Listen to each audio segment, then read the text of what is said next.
Well, hello, hello, everybody. Welcome to another episode of the Legacy Parent Podcast.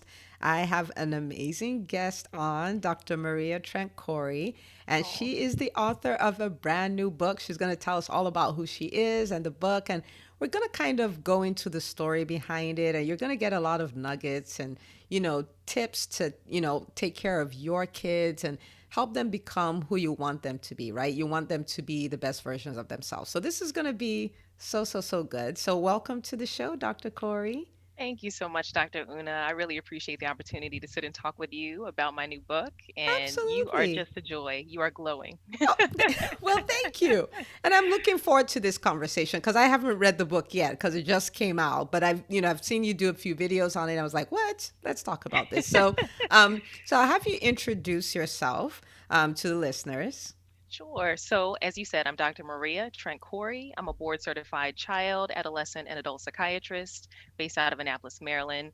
I do have my own private practice, Elite Excellence Psychiatry, where I work with kids and adults of all ages. And I really am passionate about really trying to properly identify symptoms and signs of mental illness, trying to help families really prevent mental illness if possible, but to really help them to learn more about it, manage it, and to help dispel some of the stigma around mental illness and treatment. And if there's ever a time we've needed you, it is now. You are so It correct, is it is now. definitely. Mhm. So Mhm. love what you do. I mean need to bring you on a whole other episode for us to talk about that. But so tell me about the book, right? So what's the story behind the book? What made you decide to write a book and. Sure. So, the book, and I have a copy of it here, a draft copy. The title of the book is Who Will I Be? It's All Up to Me. And so, this is a book that I've not only written, but I've illustrated as well. And it truly has been a passion project for me. So, the idea of the book I actually came up with several years ago, and I wrote the book about 3 years ago. But what I really wanted to convey was that kids, within themselves, God has given them everything they need to succeed and be successful. And there are a lot of positive values that we as parents can instill and impart to our kids, not only through discussion, but also through modeling and also through, giving them opportunities to live out those positive values such that they can build their self-confidence, feel that they can truly make change not only in their own lives, but also in the lives of others and in their community. And I feel like definitely in the climate that we're in now, where there's so much divisiveness and there's, a lot of poor decisions that have been made, and it seems as if the consequences are not fair for what's been happening in the world. It's really a time now more than ever to review those positive values: kindness, compassion, inclusion, diversity, and really embracing those things and showing kids how important they are and how important it is to live those values out so that we can, really uplift ourselves, our families, our communities, and other people as a whole. Now you have no idea how much all of this has helped me. I'll tell you something funny. You'll find it funny. When I go into the room to talk to my patients, right? Like so I'm a pediatrician, right? Hmm. And I'm talking to them about how they're treating their mom, if they're cleaning up their rooms, what their grades are like, and is it like that because you gave it your best shot or because it was hard? Hmm. And sometimes they literally look back at their parents like, she's supposed to be asking me all this stuff. I'm like, it's part of your mental health, okay? I'm, Right, I'm, I'm taking care right. of all of you. So what you're talking about is just like, oh my goodness, we could be cousins. I love it. That's Love, awesome. love, love it. Thank So, you. so was the trigger the process of you raising your kids, or was Yeah. it your experience with your patients, like, or was it all of the above? It's actually a combination of all of that. So, for my household, we definitely believe in God and we believe in the principles taught in the Bible. You love one another, you put God first, you do right by other people, and that we're here truly to be of service to others. And so I definitely let my children know, Christopher and Winter. So Christopher is my 11-year-old, Winter is my 8-year-old, and they know, we take care of other people. We treat each other with respect. We treat each other with kindness. We consider people's feelings and what they're going through. And so not only do I feel like it's important to talk with them about it and to demonstrate it for them, But I feel like having, tangible ways to kind of pull them in a fun way with colorful illustrations, rhyming text, and there's even like some fun searching in here where you are looking for the positive values that are hidden within the illustrations that'll kind of bring kids in and to make them Nice. want to really get engaged in that conversation about positive values. But like you're saying, also, I have seen in a lot of the families that I've treated, a lot of these positive values are not being imparted to kids. Kids are very, well, I'm not going to say all of them, but there have been some, instances of selfishness and, I'm going to do what I want to do and I don't have to listen to you and, just leave me alone to my games and, I'm only worried about me. And again, in the world that we live in now, we need less of that and we need more kindness and compassion because people are losing jobs, they're losing homes, they're losing loved ones. And really, this is a time for us to realize that it's not just about us. There are other people suffering. There's other people that could benefit from some of the blessings that we have, and we could really make life better for all of us if we truly work together and embrace one another. Yes. Love. Okay, we're gonna have to do lunch after this. So, That'd be awesome. have they read the book? Yes, they have. What They did they definitely have. say? They love it. Well, Christopher for sure. So let me just show you a few of the illustrations. I based the illustrations on my son. So I made them look a bit like him. Oh, And so he's really pondering all of the family values that he's been taught and really thinking, will I be kind? Will I be strong? Will I be, sincere? Will I take care of my neighbor in need? And so he's like, "Oh yeah, this is me. This is awesome. This is my book. Mommy, are you advertising my book?" I love it. You did all the hard work, and it's my book. I love it. Absolutely, absolutely. So he's asking me day to day, how many people have bought it today? Oh wow. But he's excited about it. And, my daughter as well, she knows that this first book is dedicated to him because he's the firstborn, but that the next one for sure Is will be hers. dedicated to her. Yeah. So Okay, she's so like, okay, this definitely there's a second book coming. definitely. I plan to do quite a few because again, I feel like building up kids' self-confidence, their resilience, their highlighting important life skills to not only reach their goals but to positively impact the world around them is just a message that needs to get out there. And if it helps to have tangible ways for parents to really start and to keep those discussions going with their kids, I'm all for providing that. So, And we're all for it. yay! Right along with you. Thank Now, you. now, so to the parent listening or watching, whichever one they're doing, what kind of tips could you give them? Right? Like, so they're like, wait a minute, I've never intentionally decided to instill kindness or compassion in my kids. I've never done that on purpose. Mhm. What kind of tips could you give them to start doing that? Okay, so for sure, even just starting within your own home, I would say, how can you show kindness to your brother, to your sister, to your mom, to your dad? Think about what would be a way to show them that you appreciate them and love them. And just think of doing one kind act each and every day for someone special in your life. So again, it's easy to do kind of when you're around people that you love and that you know. It could be bringing mom, the remote. It could be, making a cold glass of water for dad. It could be, helping to clean up at the end of the day. Those are all simple, kind acts that kids can engage in.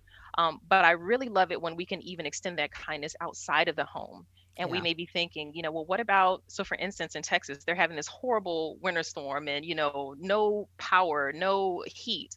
No How could water. we, no, exactly, no water. Like, how could we try to help people in need who don't have the basics?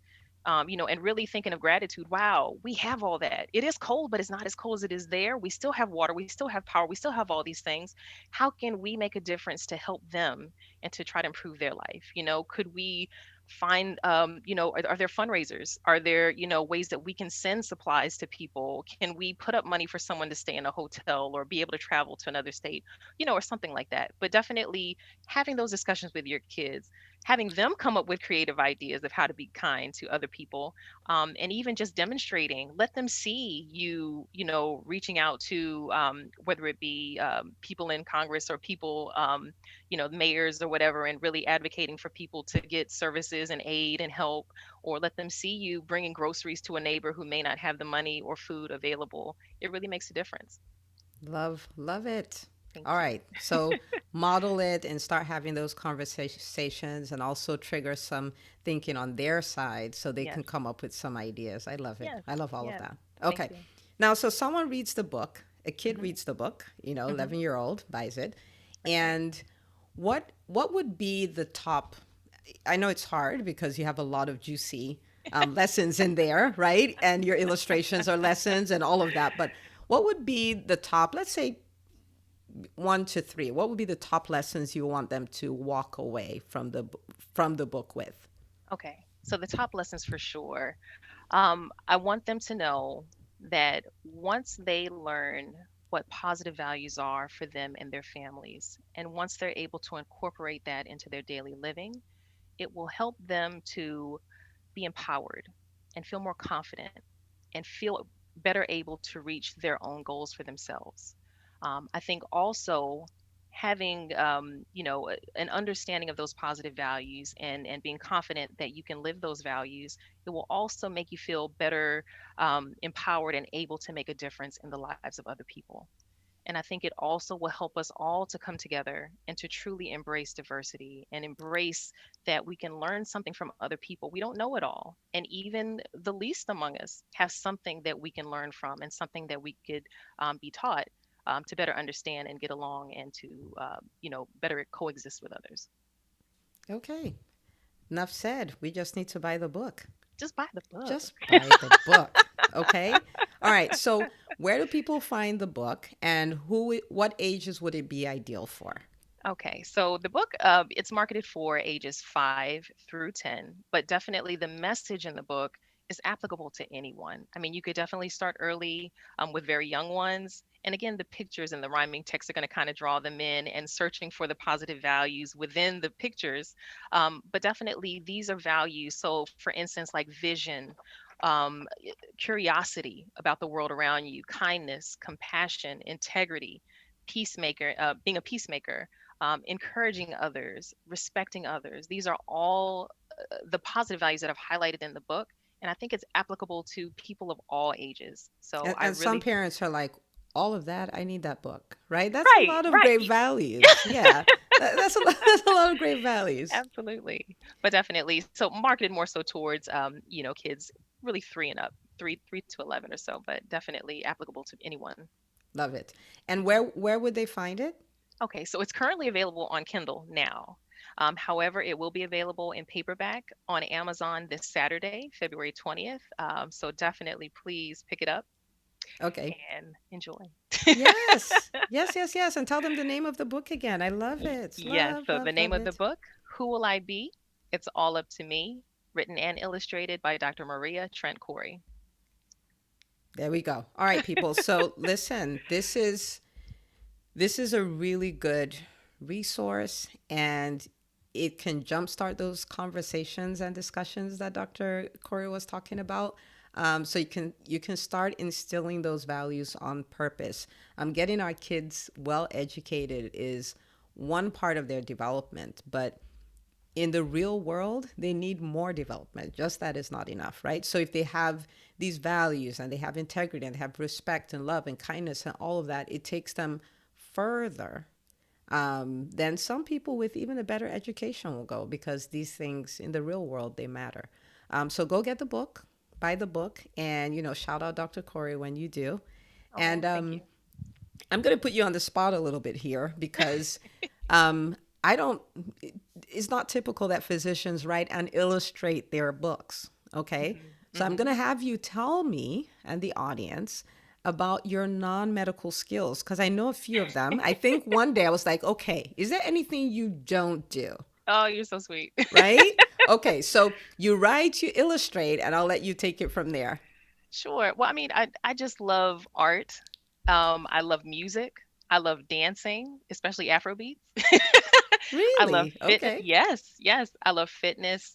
I love traveling, and I just love learning about new cultures. So anything that spans any of those interests, I am interested in, even cooking too, and definitely cuisine from all around the world.